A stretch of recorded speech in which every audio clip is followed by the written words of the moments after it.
देखिए, आप पत्रकार बंधु हैं। मेरा नाम वीरेंद्र कुमार झा हुआ। मिथिला स्टूडेंट यूनियन का मैं वर्तमान जिलाध्यक्ष हूँ। सुशासन की सरकार अपने आप को कहते हैं नीतीश जी। माननीय मुख्यमंत्री महोदय पूरे प्रदेश में और पूरे देश में ढोल पीटते हैं कि मैं सुशासन की सरकार चलाता हूँ, लेकिन इनकी सुशासन की सरकार में सुरक्षा देने वाली पुलिस इतनी निरंकुश और अताताई है कि आज बिरौल में यह घटना हुई है 16 नवंबर की रात, तो वहीं कुछ दिन पहले ही घनश्यामपुर थाने के अंतर्गत कसर भिलवाड़ा गांव में सेम घटना घटी थी। और इसी घटना में, इसी प्रकरण में एक परिवार को बुरी तरीके से घनश्यामपुर पुलिस ने पीटा था। ऐसी ही घटना सत्ता के संरक्षित गुंडों ने बदरबन्ना के एक मुस्लिम की हत्या कर दी। पूरा समाज उसके विरुद्ध खड़ा था। यही नहीं, अभी होरलपट्टी गांव में माननीय मुख्यमंत्री महोदय का यह जन समाधान यात्रा का जो है आगमन है कल, और उसके गांव के ठीक बगल में मात्र महज 200 मीटर की दूरी में पूरा गांववासी अनशन पर बैठा हुआ है, क्योंकि इस गांव में स्कूल का भवन नहीं है। अब सोचिए कि ये सुशासन की सरकार एक तरफ ढोल पीट पीट कर आवाज़ दे रही है भोमा लेके कि हम सुशासन का राज चला रहे हैं, और यहाँ पर इनका जो अपना थाना में बैठने वाला मुलाजिम है, ये अपने इशारे पर लोगों पर दंडात्मक कार्रवाई करता है।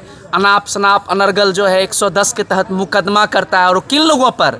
उन लोगों पर जो समाज के न्याय की बात करता है।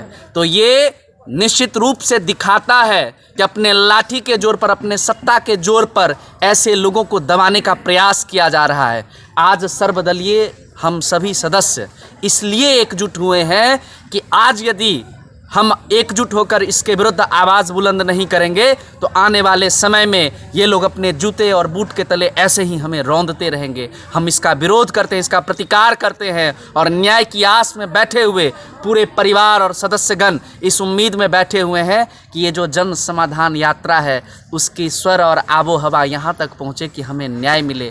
हम लोग इसी न्याय की गुहार में, उम्मीद में यहाँ पर बैठे हुए, आपके माध्यम से यह संदेश उन तक पहुँचाना चाहते हैं। दूसरा यह है कि जो कार्रवाई इन लोगों पर की गई उस पर क्या कहना है? नहीं, ये बिल्कुल कदाचित गलत है। यह पुलिस अपने रवैये को, अपनी गलती को छुपाने के लिए, ये अपनी गलती को छुपाने के लिए हम सामाजिक कार्यकर्ताओं पर की गई एफआईआर है, की गई नोटिस जारी की गई है। ये अपनी गलती को सरासर छुपाने का एक दंडात्मक प्रयास है। हम उसका विरोध करते हैं। ये बिल्कुल सरासर गलत है, और यह 107 या 110 का जो मुकदमा लगाया गया है रासु का, ये बिल्कुल सरासर गलत है। बताइए ना, क्या एक सामाजिक कार्यकर्ता जब समाज की न्याय की बात करता है तो उसको 110 की नोटिस भेजेंगे? क्या एक सामाजिक कार्यकर्ता, हम यहाँ पर आर्म्स लेकर बैठे हुए हैं, किस अनुच्छेद और किस प्रियम्बल की बात करते हैं? अनुच्छेद 14 से लेकर 21 तक संविधान के सभी अनुच्छेदों में साफ साफ लिखा है कि कोई भी व्यक्ति अपने अधिकार के लिए स्वतंत्र है, अपनी बातों को रखने के लिए। अनुच्छेद 18 कहता है कि एक व्यक्ति, देश का कोई भी नागरिक हो, अपने जायज़ अधिकार और बुनियादी मांगों के लिए कहीं पर भी एकजुट हो सकता है, एकत्रित हो सकता है और अपनी बात रख सकता है। हमारे उन संवैधानिक अधिकारों का हनन किया जा रहा है। इन तमाम सत्ता पोषित ये गुंडे हैं, ये प्रशासनिक पदाधिकारी नहीं है, ये सत्तासीन पोषित गुंडे हैं। उनके बूटों के तले हमारे अधिकारों का दमन किया जा रहा है, और यह जो रासुका लगाया गया है बिल्कुल कदाचित अनुचित है।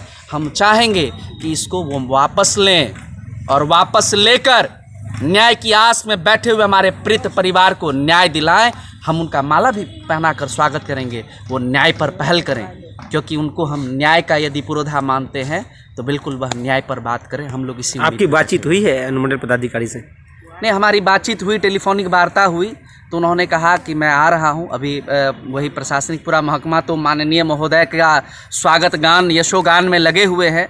तो हमारी वार्ता हुई कि 6 बजे संध्या के बाद हम आ रहे हैं। तो दोनों पदाधिकारी और मंडल स्तरीय पुलिस पदाधिकारी और हमारे बिरौल एसडीओ जो है, उन्हीं से मेरी बात हुई। तो उन्होंने कहा कि हम लोग आते हैं तो बैठकर बातचीत करेंगे, निश्चित रूप से इस पर जो भी संलिप्त व्यक्ति हैं उस पर कार्रवाई सुनिश्चित करेंगे। उम्मीद करते हैं उनके पहल में ये समाधान हो।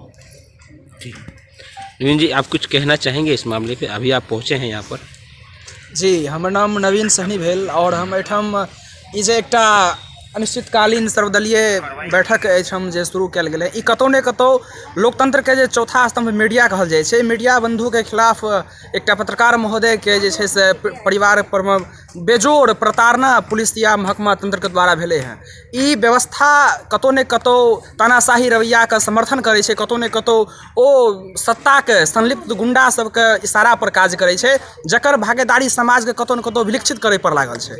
और ई धरना प्रदर्शनके माध्यम से एकटा सख्त संदेश, एकटा जोरगर आवाज इस समाज में जेतै जे केओ भी तानाशाही रवैया कह के जो सत्ता के गद्दी पर मठाधीश बन के बैसल छै, तो ओकरो तंत्र के हमसब हिला सकै छी। एकटा मजबूत, एकटा पॉजिटिव संदेश एहि धरना माध्यम के से पूरा बिरौल क्षेत्र में जेतै, बिरौल क्षेत्र में नहीं, क्षेत्र के तमाम ओ जतऽ सत्ता के मठाधीश सब गुंडा बन के पुलिसिया तंत्र के माध्यम से आम जनमानस पर जे अत्याचार कर रहल छै, ओ अत्याचार के नींव हिलबै के लेल एतऽ का अनिश्चितकालीन हरदम काफी छै।